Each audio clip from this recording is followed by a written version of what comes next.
general, que es el Evangelio. Hemos estado viendo la santidad, hermano. Hoy vamos a tomar un rumbo acerca de lo que es el Evangelio de Cristo, acerca de las palabras de Cristo. ¿Y cuál es el significado de esas palabras de Cristo, hermano? Evangelio de Mateo, capítulo 5. Cuando esté ahí, usted me puede decir amén. Así fuerte, como si hubiera desayunado. Sí. ¿Está conmigo? Bien. Dice la palabra del Señor en Mateo 5, 21 al 24. Dice lo siguiente: han oído que a nuestros antepasados se les dijo: no asesines, si cometes asesinato quedarás sujeto a juicio. Pero yo digo, aun si te enojas con alguien, quedarás sujeto a juicio. Si llamas a alguien idiota, corres peligro de que te lleven ante el tribunal. Y si maldices a alguien, corres peligro de caer en los fuegos del infierno. Por lo tanto, si presentas una ofrenda en el altar del templo y de pronto recuerdas que alguien tiene algo contra ti, deja la ofrenda allí en el altar, anda y reconcíliate con esa persona, luego ven y presenta tu ofrenda a Dios. Incline su rostro un momento, vamos a orar al Señor. Dios, te damos gracias, Padre, hemos exaltado tu nombre. Hemos cantado con nuestras voces, Señor, y ahora queremos, Señor, alabar tu nombre al escuchar tu palabra, Señor, y que tu Santo Espíritu, Señor, habite en nosotros, Señor, y abra nuestro entendimiento para recibir tu palabra con gozo. En el nombre de Jesús te lo pedimos. Amén. La semana pasada, hermano, hace 2 semanas también, hicimos referencia a Mateo 5:20, no sé si se acuerda. Mateo 5:20 dice: les advierto, a menos que su justicia supere a la de los maestros de la ley religiosa y a la de los fariseos, nunca entrarán en el reino del cielo. Y explicábamos, hermano, más temprano en el discipulado, que esa justicia no tiene que ver con nosotros, no es nuestra justicia, sino la justicia de Dios imputada a nosotros y nosotros viviendo esa justicia que Dios dictaminó en su palabra, ¿ok? Eso es de lo que estamos hablando. Porque escribas y fariseos, hermano, tomaron la ley de Dios y cada uno le puso, por así decirle, de su cosecha. Y entonces ellos dijeron: nosotros los escribas cumplimos la ley de esta manera. A nosotros los fariseos somos todavía más religiosos y todavía somos más comprometidos, y le aumentaron cosas, hermano, pero solamente en lo externo, ¿sale? No hubo cuestiones que tuvieran que ver con lo interno. Y así vivieron durante muchos años, 410 más o menos años de silencio, hasta que apareció el Señor Jesucristo. Y Él se levanta, hermano, y entonces ese día está la multitud y Él dice: voy a enseñarles cuál es el espíritu de la ley, no solamente la letra. ¿Cuál fue la intención de Dios al dar la Iglesia Católica dice que es el 5.º mandamiento, la Iglesia Cristiana decimos que es el 6.º mandamiento: no matarás, ¿sale? ¿Cuál era la intención de Dios al dar ese mandamiento? ¿Solamente era preservar la vida o evitar que alguien cometiera asesinato? No, hermano, iba mucho más allá. ¿Ok? Y eso es lo que vamos a analizar el día de hoy con la ayuda del Señor. Vamos a ver por qué al final de Mateo 7, acuérdense que Mateo 5, 6 y 7 componen lo que llamamos el Sermón del Monte, ¿se acuerdan? Y hacia el final, en versículos 24 al 27 de Mateo 7, dice: todo el que escucha mi enseñanza y la sigue es sabio, como la persona que construye su casa sobre una roca sólida. Aunque llueva a cántaros y suban las aguas de la inundación y los vientos golpeen contra esa casa, no se vendrá abajo, porque está construida sobre un lecho de roca. Sin embargo, el que oye mi enseñanza y no la obedece es un necio, como la persona que construye su casa sobre la arena. Cuando vengan las lluvias y lleguen las inundaciones y los vientos golpeen contra esa casa, se derrumbará con un gran estruendo, es decir, va a haber una gran pérdida. Entonces, hermano, lo que estamos tratando de hacer el día de hoy es poner atención a las palabras del Señor, que no son palabras al aire, son palabras llenas de sabiduría, llenas de conocimiento. Pero ¿qué dijo el Señor? Mi palabra es vida. O sea, la palabra de Dios es vida para nuestras almas. ¿Sale? Bien. El Evangelio, hermano, se trata más de la obediencia que de conocimiento. Escribas y fariseos sabían mucho de la ley, pero no creían en ella, pues ellos pensaban que se trataba de actos externos, es decir, de la justicia propia.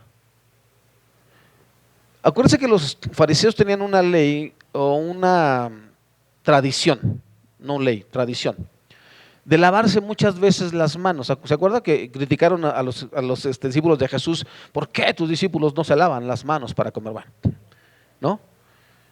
Y Jesús les decía, sí, está muy bien, ustedes se lavan mucho las manos, lavan hasta los utensilios que usan para comer y beber, pero no limpian lo de adentro, y se refería a las vidas de ellos, ¿sale? Entonces los fariseos eran mucho de eso. ¿Qué decía Jesús? Ustedes cuando oren no sean como los fariseos que se paran en las esquinas y ensanchan sus filacterias y ponen aquí unos en sus flecos, ponían unas cosas y entonces levantaban las manos a Dios y todo el mundo veía, oh, wow, ¿no?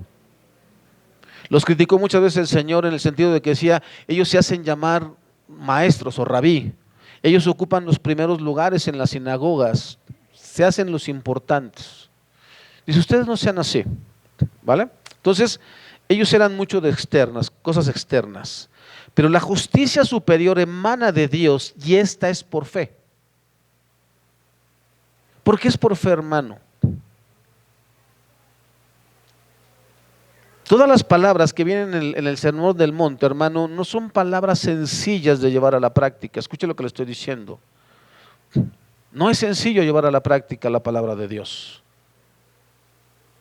Y es por eso que se trata de fe. Fe, hermano, es creer que lo que Dios dice es verdad y que en verdad va a ser una obra en nuestra vida. Eso es la fe. Voy a poner en práctica lo que Dios está diciendo y como resultado de esa fe, de esa obediencia, algo sucederá dentro de mí. ¿Cuál es la diferencia, hermano, entre un joven rico y un Zaqueo? El joven rico solamente quería asegurarse o quería, de alguna manera él entendía que era a través de méritos ganar la vida eterna. ¿Sale? ¿Qué debo hacer? Los mandamientos, los he guardado, ¿no? Ok, ¿quieres ser perfecto? Vende todos tus bienes, repártelo a los pobres y entonces sígueme. Y dice que él se fue. Zaqueo, en cambio, hermano, dice que anhelaba ver a Cristo, se sube a un árbol porque era muy bajito y con tal de verlo, y entonces Cristo le da una orden, baja de ahí porque tengo que ir a tu casa. No nos dice el texto nada, hermano, todo nos lo deja abierto, pero no sabemos qué fue lo que provocó el cambio en Zaqueo, que incluso le hace una comida al Señor, lo invita a su casa, le da un asiento de honor y se presenta. Yo me quiero imaginar, hermano, como ese niño que saca un 10 en la escuela, ¿no? Y se presenta con papá y le dice, mira, aquí está mi 10, ¿no? Me quiero imaginar a ese Zaqueo diciéndole, Señor, la mitad de mis bienes doy a los pobres. Y si alguno defraudé, devuelvo 4 tantos lo que defraudé. ¿Cuál es la diferencia, hermano? Que uno ¿qué? Obró en fe. Y Jesús expresa de Zaqueo, eso es un verdadero hijo de Dios, era necesario que él fuera rescatado. Entonces, hermano, Mateo 5, 21 al 24 dice lo siguiente. Jesús se dirige a su audiencia haciendo uso del 6º mandamiento, no matarás. Ellos conocían la ley dada a Moisés y de hecho la ley decía, hermano, en Éxodo 21, 12 al 14, dice la palabra del Señor, cualquiera que agreda y mate a otra persona será ejecutado. Pero si solo fue un accidente permitido por Dios, yo designaré un lugar de refugio a donde el responsable de la muerte podrá huir para ponerse a salvo. Sin embargo, si alguien mata a otra persona a propósito, tendrán que agarrar al responsable aunque esté frente a mi altar, y matarlo. No sé si usted recuerda cuando Salomón ya llega al trono. Hay tres personas que David, su padre, dice: tienes que arreglar las cuentas con ellos. Uno era aquel que le aventó como que maldiciones y piedras, ¿se acuerda? No me acuerdo cómo era el nombre de esta persona. El otro era uno de sus capitanes, que es el que se agarra los cuernos del altar, y el otro me parece que era su hermano. Pero con el capitán que se agarra los cuernos del altar, él dice: no, le dicen a Salomón: se agarró de los cuernos, mátenlo ahí. Porque la ley, hermano, era muy tajante en ese sentido. Pero fíjese bien, si usted es curioso y va ahí a Éxodo y a Deuteronomio, que es donde se vuelve a repetir esto, hay una parte donde dice: bueno, si alguna mujer está embarazada y dos hombres pelean y golpean a la mujer y hacen que alumbre antes de tiempo, pero no hay muerte ni de la mujer ni del producto o del bebé, entonces nada más se va a restituir lo que el marido considere que debe restituirse y ya, ¿sale? Pero si hay muerte, ¿qué dice? Ojo por ojo, diente por diente, el daño que se haya provocado es el mismo que se va a restituir. Eso por eso es que dice: han oído que a nuestros antepasados se les dijo: no asesines o no matarás. Y si cometes asesinato, quedarás sujeto a juicio. Ahora, hay otra parte, hermano, de repente donde la ley dice que por boca de dos o tres testigos, si no, uno solo no bastaba para acusar a alguien. Y entonces Jesús toma eso, las personas que lo estaban escuchando conocían la ley, conocían el mandamiento. Si no había muerte, el culpable era absuelto, aunque tuviera rencor contra su víctima. Que esa es la parte, hermano, que las personas no habían previsto. El mandamiento es muy claro: no cometas asesinato. Pero cometer asesinato es algo que se puede ver, es algo externo, ¿cierto? No sé si usted ve noticias en la semana, hermano. Iba a haber un evento aquí en el hotel de Tlalnepantla, ahí sobre Sor Juana Inés de la Cruz. Crown Plaza, creo que se llama el hotel, y mataron a dos personas, hermano. Iba a ir el alcalde de Tlalnepantla y aparte iba a ir alguien de la fiscalía del estado, y no les importó a estas personas, hermano, y mataron dos personas. Entonces, eso es externo, eso se puede ver, ahí están los cuerpos. Ahora, ¿por qué los mataron? Dicen los periodistas que iban a ir a hacer una denuncia de extorsión y que esa fue la razón por la que los mataron. Entonces, había ¿qué? Un sentimiento de quien haya sido contra esas personas. Y eso es lo que aquí va a cubrir, hermano, la enseñanza de Jesús. Porque Él dice: ustedes escucharon esto, ustedes han oído el mandamiento, pero yo les digo, aún si te enojas con alguien, y entonces ahí ya Jesús está metiéndose, hermano, en terrenos que a nosotros luego no nos gusta pisar. Los pastores somos muy dados a no pisar esos terrenos para que la gente no se ofenda. Pero aquí ya está hablando, hermano, de lo que nosotros podemos sentir, donde nadie ve. Yo puedo tener rencor oculto contra alguien, yo puedo tener mala intención contra alguien, y eso, hermano, no se ve, ¿sale? Y eso es lo que está aquí abordando Jesús. Ahora, Jesús da la interpretación y con ella el alcance del mandamiento, el cual conduce a evitar no solo la acción externa que produciría la muerte de una persona, sino las intenciones íntimas contra ella, en las que ya está el germen del homicidio.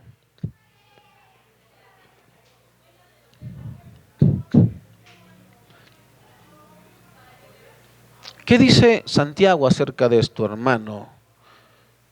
Que si alguno es tentado, no diga que es tentado de parte de quién, de Dios, porque Dios no tienta a nadie y Él no puede ser tentado, sino que cada uno es tentado de su propia, ¿qué? De su propia maldad. Y dice que el problema, hermano, no está en la tentación. El problema es que, que dejes entrar ¿qué? El pensamiento, y lo empiezas a dar vueltas al pensamiento, y entonces dice que se va a bajar.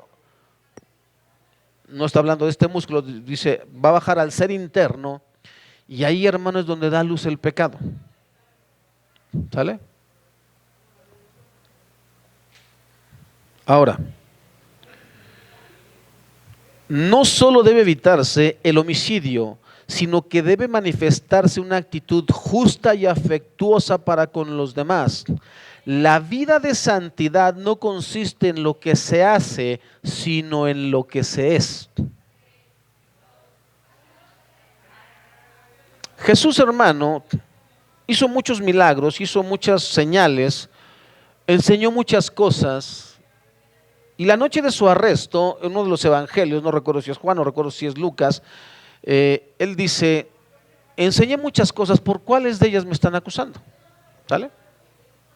Dice, todos los días yo enseñaba ahí en las sinagogas de ustedes, ¿y por qué no me arrestaron? Estaba enseñando.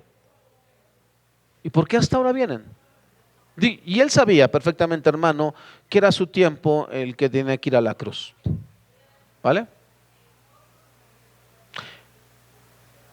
En ese sentido, hermano, todo lo que Jesús enseñó acarreó la enemistad de quienes, de los religiosos del tiempo de Cristo. Vivir, hermano, la palabra de Dios nos va a acarrear dificultades. Siempre. Porque nosotros vamos a ir en contra de la cultura que está establecida.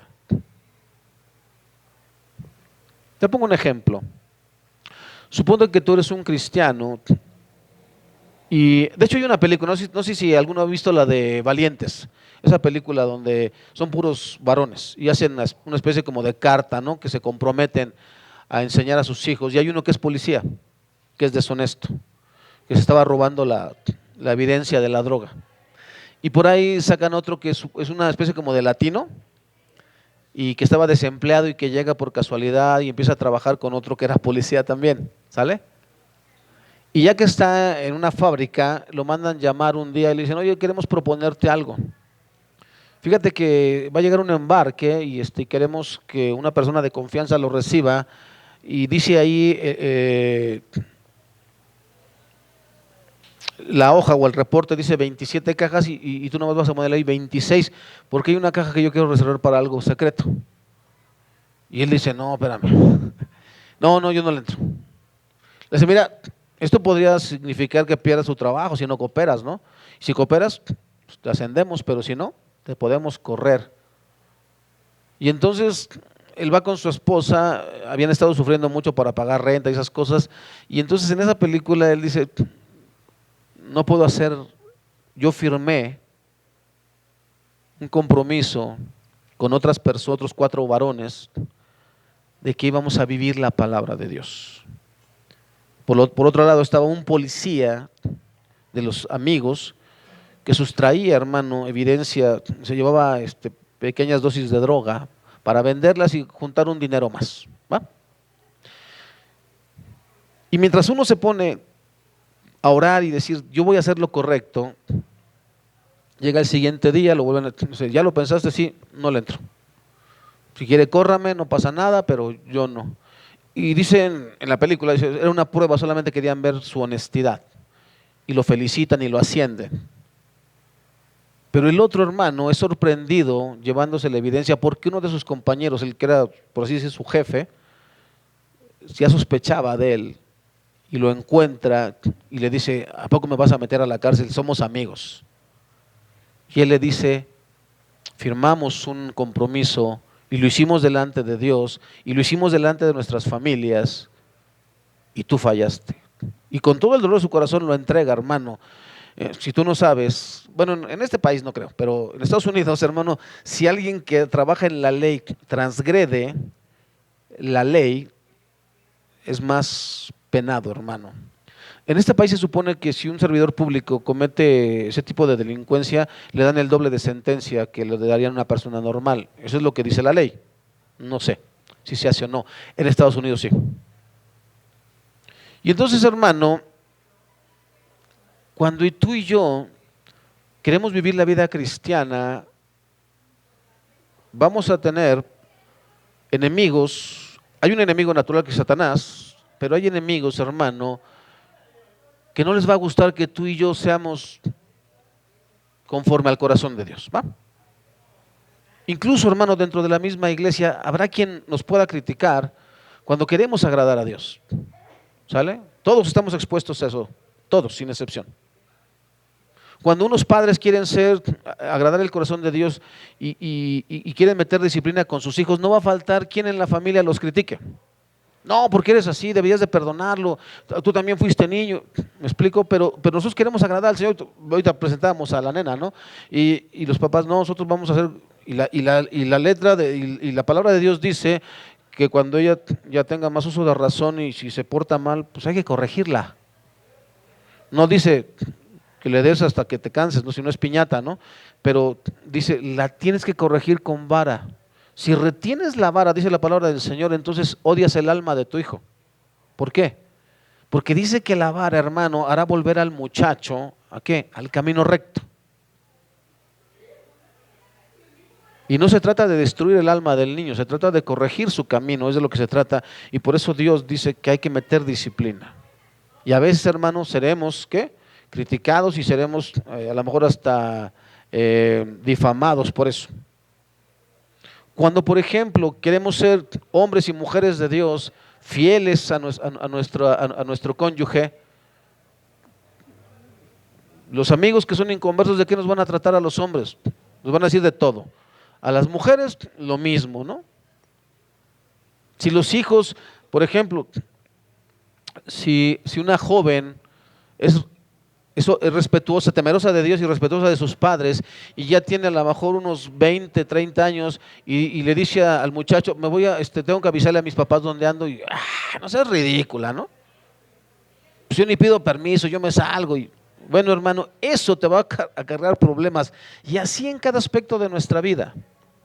Y eso es lo que molestaba de Cristo a los escribas y fariseos, que le enseñaba con autoridad, porque él vivía en esa autoridad, hermano. ¿Te acuerdas del ejemplo que Jesús pone acerca del buen samaritano? Dice que pasaron un sacerdote y un levita, que se supone, hermano, debían tener misericordia como Dios tiene misericordia. ¿Y qué hicieron ambos? ¿Qué pasaron de largo? ¿Por qué? ¿Qué decía la ley? Si tocas a alguien herido, ¿qué? Te contaminas y ya no puedes, ¿qué? Prestar tu servicio en el templo. Y Jesús, hermano, dijo que el día de reposo se había creado por causa del hombre y no el hombre por causa del día de reposo. Así es que dijo, es lícito hacer el bien aún en día de reposo. Luego entonces, él estaba implicando en ese relato, hermano, que tú puedes ser muy religioso, pero estar exento ¿de qué? De misericordia. Y en uno de los textos de la Biblia, Jesús le dice a escribas y fariseos, vayan y averigüen qué significa misericordia quiero y no sacrificio. Porque de nada sirve, hermano, que seamos así bien estrictos si vamos a poner nuestra justicia por encima de la justicia de Dios. Por eso le decía, hermano, a veces vivir eso te va a causar problemas. Como pastores estamos expuestos a eso. Se lo dije, un pastor aquí es el responsable de la disciplina en la iglesia, pero la disciplina no está por encima ¿de qué? De Dios. La palabra de un pastor, de un ser humano, hermano, no está por encima de lo que Dios manda en su palabra, y es lo que estamos tratando de averiguar aquí. Dice lo siguiente: cuando el enojo va acompañado de palabras hirientes, está dentro del límite que Cristo aplicaba al alcance del mandamiento. Este tipo de enojo entra de lleno dentro de la prohibición, no matarás. El siguiente paso es el insulto personal. Aquel que se había enojado dentro de sí contra su hermano, pasa luego a proferir contra él palabras injuriosas, llamándole necio. Literalmente la palabra que se usa ahí, hermano, es la palabra griega raka. Si llamas raka a tu hermano, un término griego que equivale a insensato, necio o imbécil. Bueno, aquí le llamamos en la traducción idiota, ¿no? Se llama más fuerte. Este desprecio conduce al odio porque considera al hermano como vil y por tanto indigno de ser amado. Ese era lo que estaba condenando Jesús.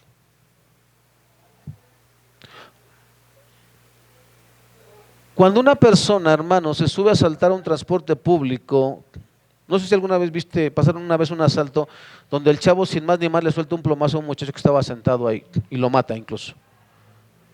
¿Qué tienes que tener en el corazón para hacer eso? Porque ni lo conoces, o sea, no lo conocía. Pero el cuate ya va en su ser, ¿qué? Dispuesto a lo que sea. Yo voy a obtener una ganancia ilícita a costa de lo que sea. Mataré a quien sea, al que se me ponga enfrente. ¿Qué es lo que está diciendo Jesús? El problema lo tiene dentro. Esa persona está rencorosa contra la sociedad. Esa persona tiene problemas desde su niñez, y si es un adolescente, pues imagínate los problemas que debe de tener. Para no importarle quitarle la vida a otro ser humano sin pensar si es padre, si es madre, si es el único hijo o si es el sustento de ese hogar. Él no le interesa nada, él simplemente va por un motivo, quiere una ganancia ilícita, ¿cierto? Pero ahora imagínate, hermano, la gravedad que conlleva si tú conoces a la persona. Que eso es lo que estaba diciendo Jesús. Ok, conocemos la ley, no debes matar. Pero yo te digo, si tan solo te enojas contra tu hermano, y ahí hermano no está diciendo hermano de sangre, está diciendo contra tu prójimo, eso es como debe interpretarse el texto. Y lo que está diciendo Jesús es que debes evitar cualquier tipo de ira que provoque en ti un sentimiento que incluso en tu pensamiento llegaras a desear que esa persona deje de existir. Eso es lo que está diciendo. Ahora, el que odia a su hermano pasará del insulto a la difamación. La palabra para fatuo, aquí dice, si llamas a alguien idiota, que ahí es cuando vendría siendo la palabra que en Reina Valera se traduce fatuo, ¿sale? ¿Qué significa esa palabra, hermano? En el griego significa renegado, una persona malvada y de mal proceder. El que difama comete homicidio en el sentido de quitar la honra, la moralidad a la persona difamada y con ello destruye su reputación y su vida. Es por ello que Jesús dice que es culpable del infierno. El enojo, hermano, puede provocar que nosotros hablemos mal de una persona y echemos por tierra todo lo que esa persona pueda significar. ¿Sale? Y eso es lo que Jesús está diciendo, pero yo te digo, aun si te enojas, y aún es peor si difamas, porque si bien es cierto no lo estás matando físicamente, si estás destruyendo toda su vida, todo su círculo social, hermano. El problema, hermano, cuando nosotros hablamos mal de alguien, es que si esa persona no tiene ni el conocimiento ni la madurez, va a pensar que es verdad. ¿Sale? Ahora, el asunto no es ese, hermano, el asunto es que después cómo le quitas esa idea.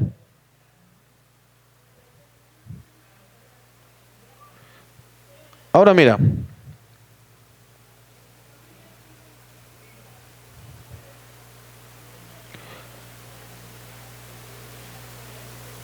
como consecuencia de la enseñanza tradicional, algunos consideraban que las relaciones con Dios discurrían totalmente al margen de las relaciones con el prójimo. La gente pensaba, bueno, estoy molesto con la persona, pero con Dios no estoy molesto. Así que no pasa nada. Pero Jesús si usted sigue leyendo, dice: por lo tanto, si presentas una ofrenda en el altar del templo y de pronto recuerdas que alguien tiene algo contra ti, deja la ofrenda allí en el altar. La adoración a Dios no tenía nada que ver con la situación en que se encontraba el adorador con sus hermanos. Y Jesús va a enseñar el verdadero significado y el alcance que esto tiene en el pensamiento de Dios. Vamos a Marcos 11, 25 y 26. La palabra de Dios dice: y cuando estéis orando, perdonad, si tenéis algo contra alguno, para que también vuestro Padre que está en los cielos os perdone a vosotros vuestras ofensas, porque si vosotros no perdonáis, tampoco vuestro Padre que está en los cielos os perdonará vuestras ofensas. La enseñanza es para todos, hermano. No importa que seas el pastor, no importa que seas un congregante nuevo, no importa quién seas dentro del cuerpo de Cristo. No es una sugerencia, es un mandato. Por eso, hermano, la iglesia antigua, dicen que se distinguía por eso. La primera vez que los llamados cristianos dijeron: míralos cómo se aman. Mira cómo entre ellos se perdonan sus ofensas, mira cómo entre ellos se suplen sus necesidades, miran cómo entre ellos se ponen de acuerdo y se unen en una sola voz para clamar a Dios. ¿Sale? La intención de Dios siempre fue esa, hermano, que el pueblo de Dios viviéramos de esa manera. Le dijo al pueblo de Israel: mira que nadie tiene las leyes que tú tienes. Mira que no hay otro pueblo al cual su Dios le haya entregado algo tan sagrado como esto, para que sean ejemplo de las naciones. ¿Se acuerda? El problema con el pueblo de Israel es que ellos pensaban: somos los únicos preferidos. Y no querían compartir ¿con quién? Con nadie la bendición, hermano. Pero Dios le había dicho a su antepasado Abraham: en tu simiente serán benditas ¿qué? Todas las naciones. Para que la iglesia de Cristo verdaderamente sea la luz y la sal de la tierra, hermano, debemos vivir la palabra de Dios. No solamente conocerla. Y eso, hermano, es lo que Jesús está diciendo al final de Mateo 7, cuando leímos el 24. Cualquiera que oye estas palabras y las pone por obra. Ese es un hombre sabio. Ese tiene construida su vida sobre la roca que es Cristo. Él no será movido. Pueden venir situaciones difíciles a su vida, pueden venir situaciones muy problemáticas a su vida, pero como él está cimentado en Cristo, nada le afecta. Su corazón está bien delante del Señor. ¿Estoy claro con eso, hermano?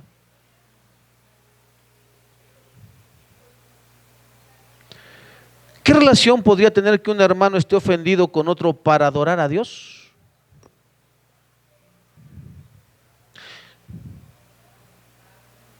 Imagínate, hermano, ¿cómo crees que Dios puede recibir nuestra alabanza y nuestra adoración si hay malestar entre nosotros? No se puede, no hay forma. Sí, podremos ser músicos excelentes, podemos ser una congregación de miles, pero si no está eso, hermano, si no hay obediencia a la palabra de Dios, Dios no escucha esa alabanza, para que me entiendas. Él cierra su corazón porque dice, ¿te acuerdas lo que le dijo al pueblo de Israel? Creo que es en Isaías 1. Estoy harto de sus sacrificios y de sus libaciones. No las quiero. Yo no les pedí eso.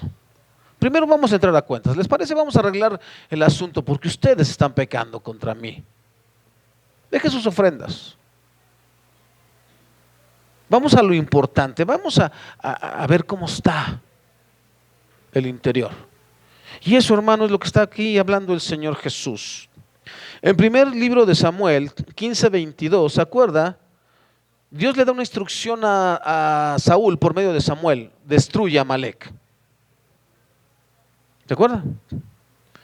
Y Saúl llega y mata todo menos que lo más bonito. yo cumplí el mandato del Señor, dice Samuel. ¿Y qué es ese balido de vacas, balido de ovejas y mugido de vacas? Ah, el pueblo, ¿no? Mire lo que le dice. Y Samuel dijo, ¿se complace Jehová tanto en los holocaustos y víctimas como en que se obedezca a las palabras de Jehová? Ciertamente el obedecer es mejor que los sacrificios y el prestar atención que la grosura de los carneros. Hermano, no podemos llamarnos iglesia de Cristo si primero, hermano, no practicamos la palabra de Dios. No podemos llamarnos lugar de refugio, hermano, si no somos capaces de abrir el corazón y reconciliarnos. ¿Me explico? De nada serviría que Dios trajera y llenara todas estas sillas, hermano, si los que estamos al frente y encargados no somos capaces de amarnos unos a otros. ¿De qué les vamos a hablar? ¿O de qué les vamos a alimentar, hermano? ¿Me explico? Esa parte, hermano, es la que nosotros debemos meditar en nuestro corazón y decir, antes que otra cosa, vamos a tratar, vamos a pedirle a Dios que ponga armonía en el cuerpo de Cristo. Y entonces sí, vamos a gozarnos y vamos a alabar el nombre del Señor y vamos a hacer todo lo que se tenga que hacer, ¿le parece? Pero primero vamos a lo neurálgico, agradar el corazón de Dios. Vamos a decirle, tú eres nuestro Dios porque nosotros nos sometemos a ti. Estoy hablando, hermano, de todos en general, ¿sale? Todos, niños, hasta la más chiquita. Todos, hermano, estamos incluidos en esto. Fíjese bien lo que dice Efesios 4, 26 al 27. En la palabra de Dios para todos, hermano, dice, no permitan que la ira los haga cometer pecados, que la noche no los sorprenda enojados. No le den ninguna oportunidad al diablo para que los derrote. Airaos, pero no pequéis. No se ponga el sol sobre vuestro enojo, ni deis lugar al diablo.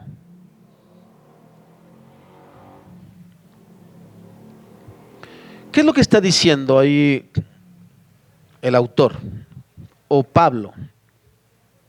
Quien persiste en su cólera contra otro está dando lugar al diablo, porque provee de victoria a Satanás, al proveer para él de un elemento contra un cristiano para realizar su obra destructiva. Y lo que es más lamentable es que lo hace utilizando otro creyente. Un cristiano o incluso toda una iglesia podrán tener razón para el enojo, pero si no es capaz de perdonar y buscar la reconciliación, está dando lugar al diablo. Los pastores a veces, hermano, tenemos o pecamos de un orgullo que disfrazamos de orgullo santo. ¿Cuál es ese orgullo, hermano? Yo le dije la semana pasada, hermano, cualquiera que es ministro aquí en la iglesia y abandona su ministerio, hermano, tiene que ser disciplinado. Bien, eso es lo que yo dije. Pero en la semana, hermano, aunque usted no lo crea, busco al Señor. Yo le estaba pidiendo su consejo y entonces Dios respondió. Dios respondió y permitió que hubiera toda una aclaración, hermano. Y es más importante, hermano, vivir la palabra de Dios que lo que tú hayas dicho. Porque nosotros somos seres humanos. Y nuestra palabra no está por encima de la palabra de Dios. Vuelvo a repetirle, hermano, solamente estamos aquí porque Dios nos puso, pero no somos más que Dios, ni tenemos un concepto más alto de lo que Dios tiene de nosotros. Delante de Dios somos todos iguales, todos. Tenemos diferentes roles, que es diferente, pero todos somos iguales. Todos estamos sometidos a Dios. Aquí usted me llama pastor, hermano, pero yo en realidad soy una oveja. ¿Sale? Es así. Ahora, ¿por qué le estoy diciendo esto, hermano? Vaya conmigo a la segunda carta a los Corintios 2, 10 al 11.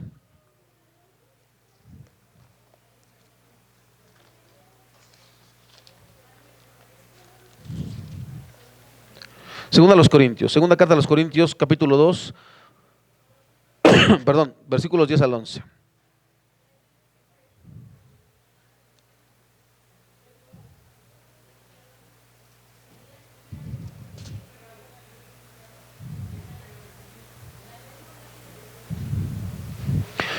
Quiero hacerle el contexto, hermano, para que lleguemos ahí.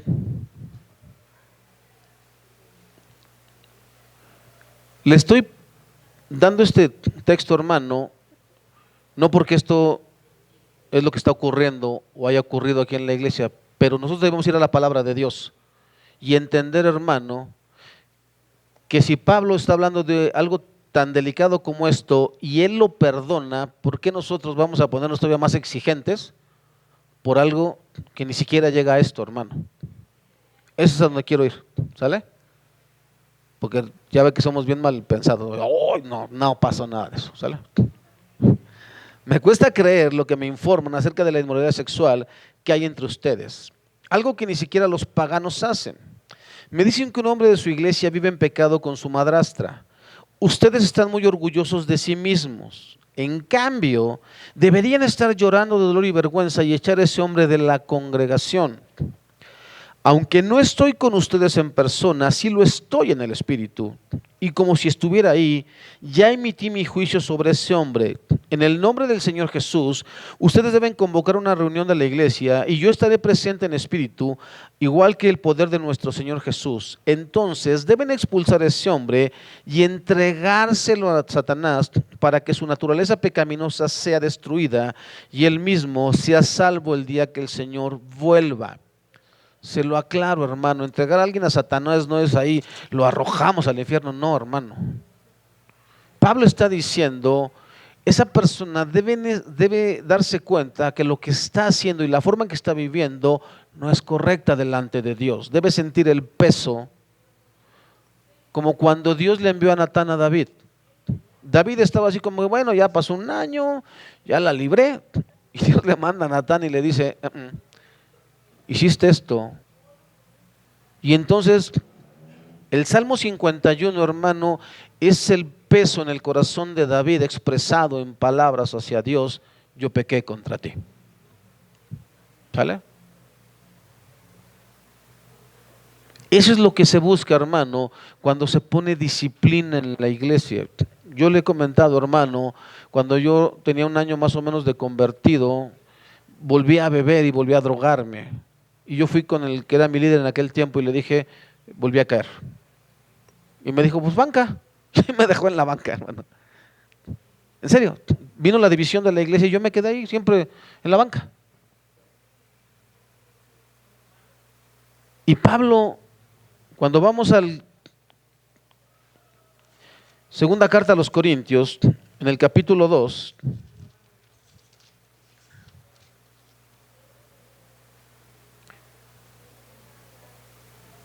desde el versículo 5. No exagero cuando digo que el hombre que causó todos los problemas los lastimó más a todos a ustedes que a mí. La mayoría de ustedes se le opusieron y eso ya fue suficiente castigo. Escuchen lo que está diciendo Pablo.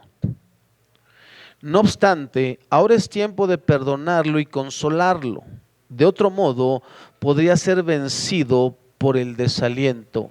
La disciplina, hermano, en la iglesia no es para destruir el alma de nadie. Es para que la persona se dé cuenta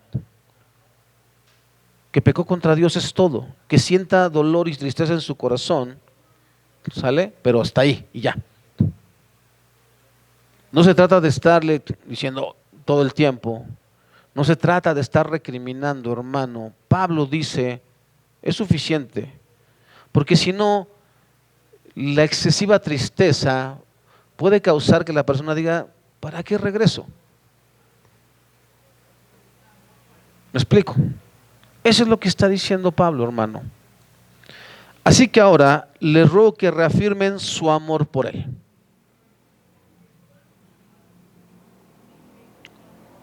Si alguno es sorprendido en alguna falta, vosotros que sois espirituales, restáurenlo con el espíritu de mansedumbre.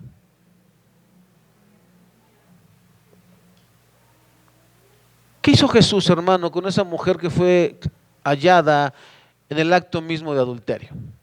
¿Qué hizo Jesús? Cuando todo el mundo le estaba acusando, ya estaban preparados con las piedras, ya las tenían en la mano. Y él siendo Dios, hermano, y pudiendo emitir un juicio, no lo emite. Él dice, ¿alguien aquí está libre de pecado?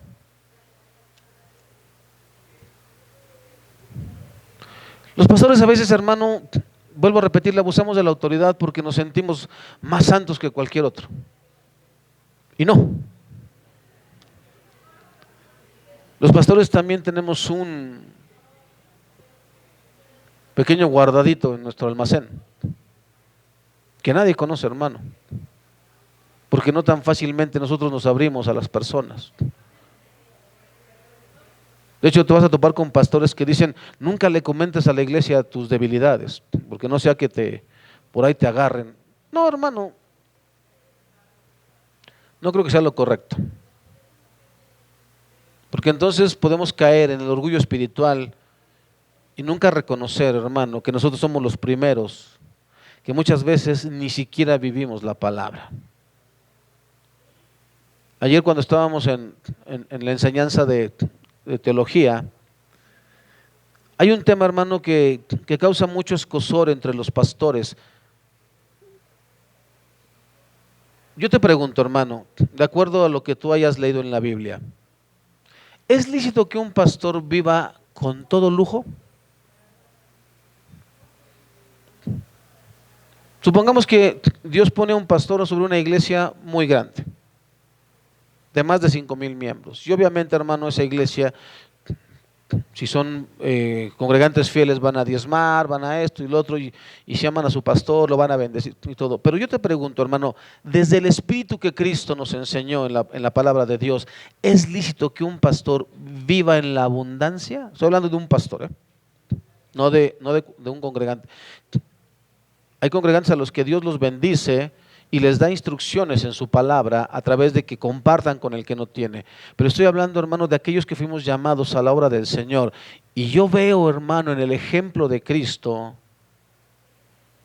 que Él siendo Dios se humilla a sí mismo, que Él siendo Dios se hace hombre y muere en una cruz y da su vida, y que Él siendo Dios, antes de morir, toma una vasija y lava los pies de sus discípulos. Y yo veo a un Cristo, hermano, no pidiendo ningún tipo de atención especial. Y cuando alguien le preguntó, Señor, ¿dónde te hospedas? Ven, el Hijo del Hombre no tiene qué, dónde reposar, qué su cabeza. No tiene, no almacena bienes. Yo te pregunto, hermano, entonces, ¿es lícito? Yo no estoy diciendo, hermano, que vivamos miserablemente, no estoy diciendo eso. Creo que debemos vivir decentemente. ¿Me explico? ¿Y qué es decentemente? ¿Qué consideras tú que es decentemente? Por ejemplo, esta iglesia, hermano. Somos una iglesia pequeña. ¿Cómo se vería, hermano, que yo trajera, por ejemplo, un Mercedes-Benz del año? Cuando hay hermanos aquí que están batallando incluso a lo mejor para pagar su deuda o que no tienen trabajo, ¿cómo se vería eso, hermano? ¿Cómo se vería que yo como pastor aquí, hermano, traigo así cadenas de oro y relojes así y trajes de 50,000 pesos y todo eso? ¿Cómo se vería, hermano, cuando hay hermanos en la iglesia que aún no tienen ni con qué vestir? No sé si soy claro, hermano. Debemos los pastores, hermano, vivir de acuerdo al espíritu del maestro. Al espíritu del maestro. Te estoy diciendo, hermano, porque, por ejemplo, ¿te acuerdas de Nicodemo y te acuerdas de este José de Arimatea, los que piden el cuerpo de Cristo? Ellos eran, ¿qué? Ellos eran del Sanedrín, ellos eran personas importantes. ¿Pero qué? ¿Te acuerdas de Lidia, una de las que se convierte bajo la predicación de Pablo? Ella vendía púrpura y dicen los sabios que eso costaba dinero y esa mujer tenía dinero. Y Dios no dice nada con respecto a ellos. Pero ¿cuál era el corazón de esas personas?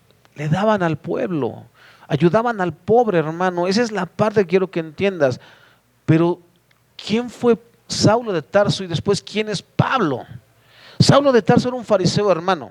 Un fariseo en aquel tiempo tenía dinero. ¿Sale?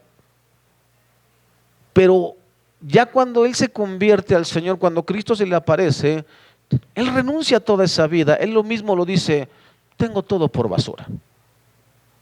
Yo prosigo para alcanzar a Cristo, para alcanzar el llamado que Cristo me hizo. A mí, el nombre de fariseo, la posición que yo tenía y todos los halagos de este mundo, a mí no me interesa ni el dinero que eso represente. Es ahí, hermano, donde yo siempre he cuestionado esto. ¿Estamos dispuestos los pastores, los que Dios nos llamó, a vivir bajo los principios de Cristo? Entonces vivamos en todos los aspectos, hermano. En todos los aspectos.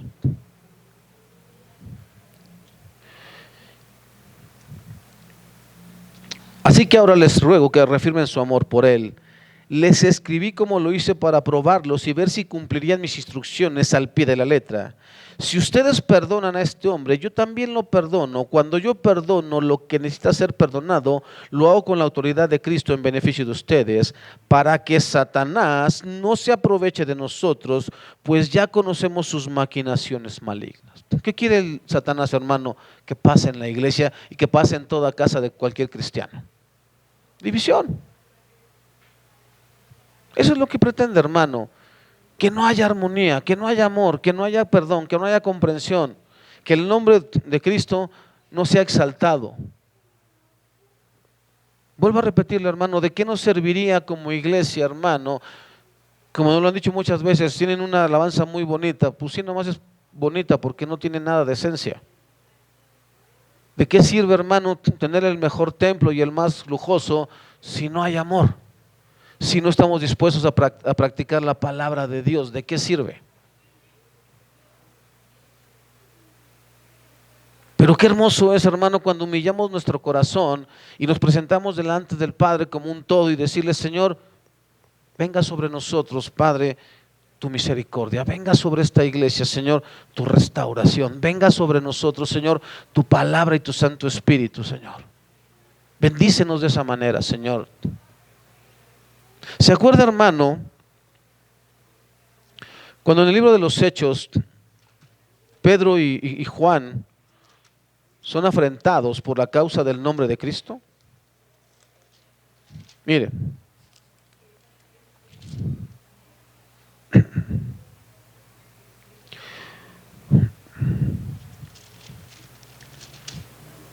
mientras Pedro y Juan les hablaban a la gente, se vieron enfrentados por los sacerdotes, el capitán de la guardia del templo y algunos de los saduceos. Está en el capítulo 4 de Hechos. Estos líderes estaban sumamente molestos porque Pedro y Juan enseñaban a la gente que hay resurrección de los muertos por medio de Jesús. Los arrestaron y, como ya era de noche, los metieron en la cárcel hasta la mañana siguiente. Pero muchos de los que habían oído el mensaje lo creyeron, así que el número de hombres creyentes ascendió a un total aproximado de 5,000.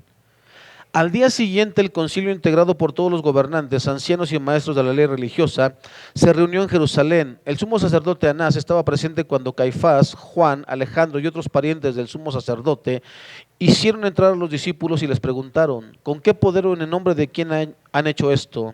Entonces Pedro, lleno del Espíritu Santo, les dijo: gobernantes y ancianos de nuestro pueblo, ¿nos interrogan hoy por haber hecho una buena obra a un lisiado? ¿Quieren saber cómo fue sanado? Déjenme decirles claramente, tanto a ustedes como a todo el pueblo de Israel, que fue sanado por el poderoso nombre de Jesucristo de Nazaret, el hombre a quien ustedes crucificaron, pero a quien Dios levantó de los muertos. Pues es Jesús a quien se refieren las Escrituras cuando dicen: la piedra que ustedes, los constructores, rechazaron, ahora se ha convertido en piedra principal. En ningún otro hay salvación. Dios no ha dado ningún otro nombre bajo el cielo mediante el cual podamos ser salvos. Dice entonces, hermano, que ellos son amenazados de no seguir predicando en el nombre de Jesús. Versículo 21 y 22. Entonces el concilio los amenazó aún más, pero finalmente los dejaron ir porque no sabían cómo castigarlos sin desatar un disturbio, pues todos alababan a Dios por esa señal milagrosa, la sanidad de un hombre que había estado lisiado por más de 40 años. Fíjese lo que hacen, hermano, inmediatamente los discípulos. Tan pronto como quedaron libres, Pedro y Juan volvieron a donde estaban los demás creyentes y les contaron lo que los sacerdotes principales y los ancianos les habían dicho. Cuando los creyentes oyeron las noticias, todos juntos alzaron sus voces en oración a Dios. Oh Señor soberano, creador del cielo y de la tierra, del mar y de todo lo que hay en ellos. Hace mucho tiempo tú hablaste por el Espíritu Santo mediante nuestro antepasado David, tu siervo, y dijiste: ¿por qué estaban tan enojadas las naciones? ¿Por qué perdieron el tiempo en planes inútiles? Los reyes de la tierra se prepararon para la batalla, los gobernantes se reunieron en contra del Señor y en contra de su Mesías. De hecho, eso ha ocurrido aquí en esta misma ciudad, pues Herodes Antipas, el gobernador Poncio Pilato, los gentiles y el pueblo de Israel estaban todos unidos en contra de Jesús, tu santo siervo a quien tú ungiste. Sin embargo, todo lo que hicieron ya estaba determinado de antemano de acuerdo con tu voluntad. Nada pasa, hermano, sin que Dios lo permita. ¿Y sabes a veces por qué pasan cosas, hermano? Porque Dios tiene todo el derecho de probar nuestros corazones. Todo el derecho. De decir, ok, ustedes tienen una enseñanza muy sana, ¿qué tanto de esa enseñanza es verdad?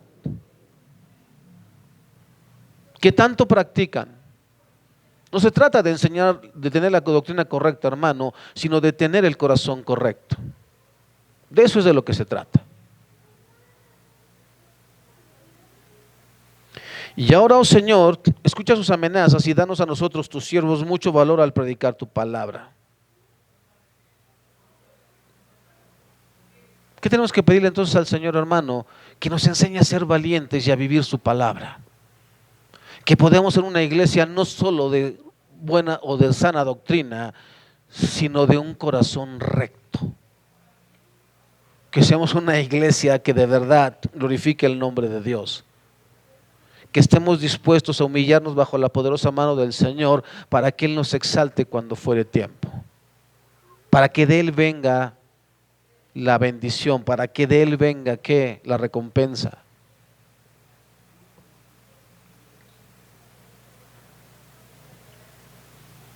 Entonces, hermano, para ir terminando, porfa.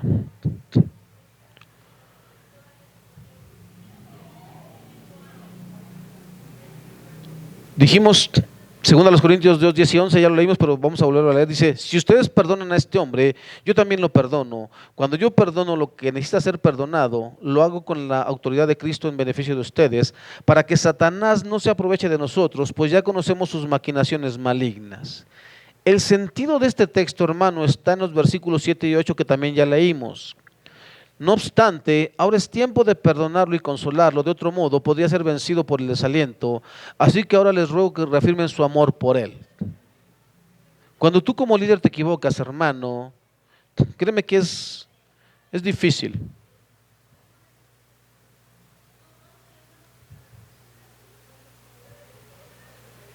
Cuando tú pides consejo como líder,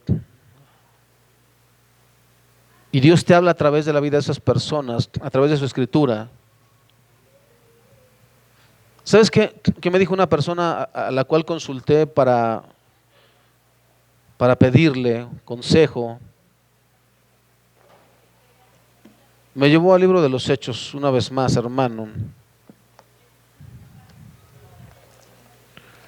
Y en los primeros capítulos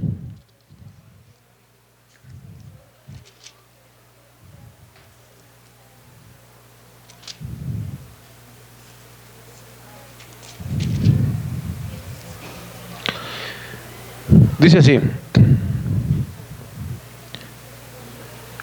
capítulo 6, versículo 2, de manera que los dos se convocaron, dice, bueno, leo desde el 1, al multiplicarse los creyentes rápidamente, hubo muestras de descontento.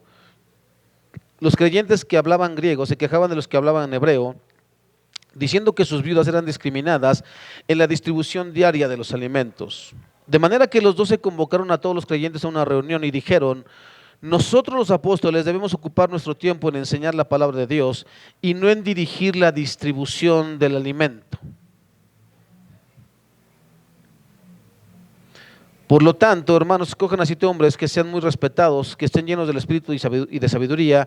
A ellos les daremos esta responsabilidad y entonces nosotros, los apóstoles, podremos dedicarnos a nuestro tiempo a la oración y a la enseñanza de la palabra. ¿Sabe qué me dijo este hermano? Tú deberías estar ocupado de alimentar al rebaño que Dios ha puesto bajo tu cuidado y no de estar resolviendo asuntos de nadie. Es el riesgo, hermano, cuando descuidamos lo que Dios nos ha dado a los pastores. Ese es el riesgo. A veces los pastores tendemos a querer ayudar humanamente y ahí es donde cometemos los errores. Porque no se trata de ti y de tus buenas intenciones. Se trata de lo que Dios te mandó a hacer. Y a mí en lo personal, hermano, me dijo claramente antes de que esta iglesia existiera, tú predica la palabra, dedícate a eso. Bueno, ya sabes lo que pasa cuando tú no tomas en cuenta a Dios y actúas por tus buenas intenciones. Cometes errores que lastiman a las personas. Y sí, hermano, necesitas escuchar que las personas te han perdonado. Necesitas escuchar que las personas te dicen, ¿sabe qué? Está bien, estamos en paz.